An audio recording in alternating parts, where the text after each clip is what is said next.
Dear students, আশা করি তোমরা সকলেই ভালো আছো। আজ আমি আলোচনা করব মাধ্যমিক 2026-এর ইতিহাস বিষয়ে গুরুত্বপূর্ণ 1 মার্কের প্রশ্ন ও তাদের উত্তরগুলি। ভিডিওটি স্কিপ না করে শেষ পর্যন্ত দেখবে। প্রয়োজনে তোমরা উত্তরগুলি খাতায় লিখে নিতে পারো। এই প্রশ্নগুলি তোমাদের ইতিহাস পরীক্ষায় বিভিন্নভাবে থাকতে পারে, যেমন ধরো এমসিকিউ, এসএকিউ, সত্য মিথ্যা, স্তম্ভ মেলানো, সঠিক ব্যাখ্যা ইত্যাদি। যাই আসুক না কেন, তোমরা প্রশ্নের উত্তরগুলি ভালোভাবে তৈরি করলে পরীক্ষার হলে কোনো অসুবিধাই হবে না। তাই যারা আমার চ্যানেলে নতুন দর্শক তাদেরকে বলছি, তোমরা চ্যানেলটি সাবস্ক্রাইব করে পাশে থাকবে।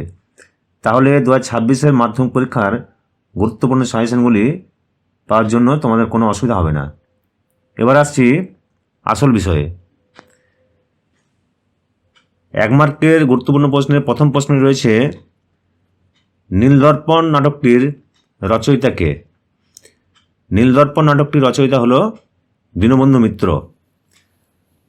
পরের প্রশ্নটি থাকছে, সি মার্টিন কার ছদ্মনাম ছিল?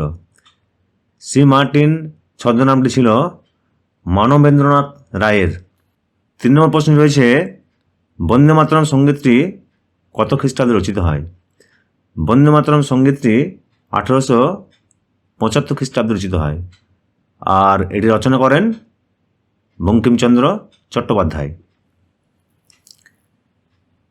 4 নম্বর প্রশ্নে থাকছে, ভারতের প্রথম রাজনৈতিক প্রতিষ্ঠানটির নাম কি? ভারতের প্রথম রাজনৈতিক প্রতিষ্ঠানটি হল বঙ্গভাষা প্রকাশিকা সভা। পরের প্রশ্নে থাকছে, কোন মামলায় ক্ষুদিরামের ফাঁসির আদেশ হয়? মুজফ্ফরপুর ষড়যন্ত্র মামলায় ক্ষুদিরামের ফাঁসির আদেশ হয়। 6 নম্বরে থাকছে, কোন বছর মোহনবাগান ক্লাব আইএফএ শিল্ড জয়লাভ করে? 1911 খ্রিস্টাব্দে মোহনবাগান ক্লাব আইএফএ শিল্ড জয়লাভ করে। পরের প্রশ্ন থাকছে, গোরা উপন্যাসটি রবীন্দ্রনাথ ঠাকুর কাকে উৎসর্গ করেন? রবীন্দ্রনাথ ঠাকুর গোরা উপন্যাসটি রথীন্দ্রনাথ ঠাকুরকে উৎসর্গ করেন।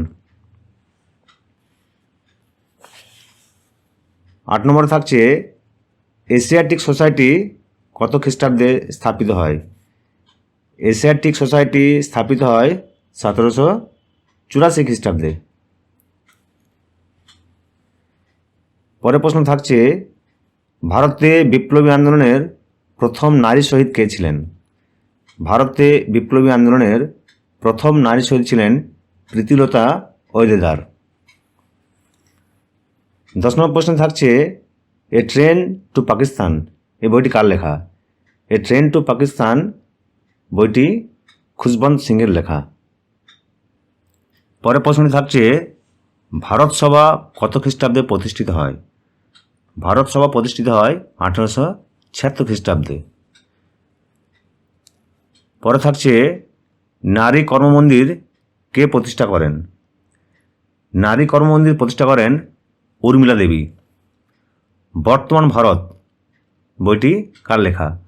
বর্তমান ভারত বইটি স্বামী বিবেকানন্দের লেখা।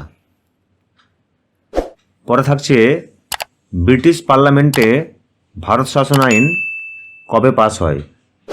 ব্রিটিশ পার্লামেন্টে ভারত শাসন আইন পাস হয় 1858 খ্রিস্টাব্দের 2রা আগস্ট। 15 নম্বর প্রশ্নটি থাকছে, নীলদর্পণ নাটকের ইংরেজি অনুবাদের প্রকাশক কে ছিলেন? নীলদর্পণ নাটকের ইংরেজি অনুবাদের প্রকাশক ছিলেন রেভা জেমস লং।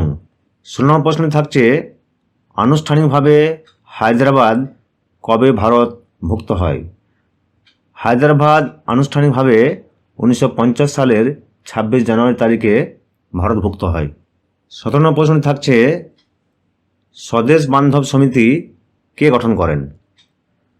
স্বদেশ বান্ধব সমিতি গঠন করেন অশ্বিনী কুমার দত্ত। পরের প্রশ্ন রয়েছে, শের-ই বঙ্গাল বা শের-ই বাংলা নামে কে পরিচিত ছিলেন? শের-ই বঙ্গাল বা শের-ই বাংলা নামে পরিচিত ছিলেন এ কে ফজলুল হক। 19 নম্বর প্রশ্নে থাকছে, বাংলা মুদ্রণ শিল্পের বিশ্বকর্মা নামে কে পরিচিত ছিলেন? বাংলা মুদ্রণ শিল্পের বিশ্বকর্মা নামে পরিচিত ছিলেন পঞ্চানন কর্মকার। পরের প্রশ্ন থাকছে, তাম্রলিপ্ত জাতীয় সরকারের প্রধান কে ছিলেন? তাম্রলিপ্ত জাতীয় সরকারের প্রধান ছিলেন সতীশচন্দ্র সামন্ত। 21 নম্বর থাকছে, ভাগনাডিহিতে কোন বিদ্রোহের সূচনা হয়েছিল? ভাগনাডিহিতে সাঁওতাল বিদ্রোহের সূচনা হয়েছিল। নম্বর 22 থাকছে, দুদু মিয়ার আসল নাম কি? দুদু মিয়ার আসল নাম হলো মোহাম্মদ মহসিন।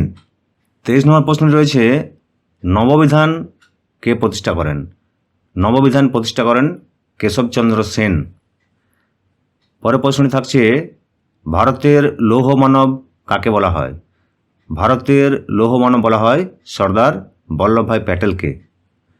কত খ্রিস্টাব্দে গান্ধীজি আইন অমান্য আন্দোলন প্রত্যাহার করে নেন?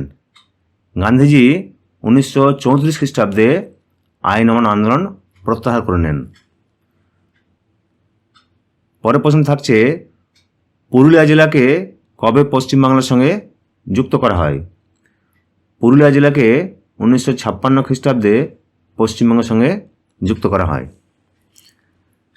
27 নম্বর প্রশ্নে থাকছে, প্রথম কোন পত্রিকায় লালন ফকিরের গান প্রকাশিত হয়?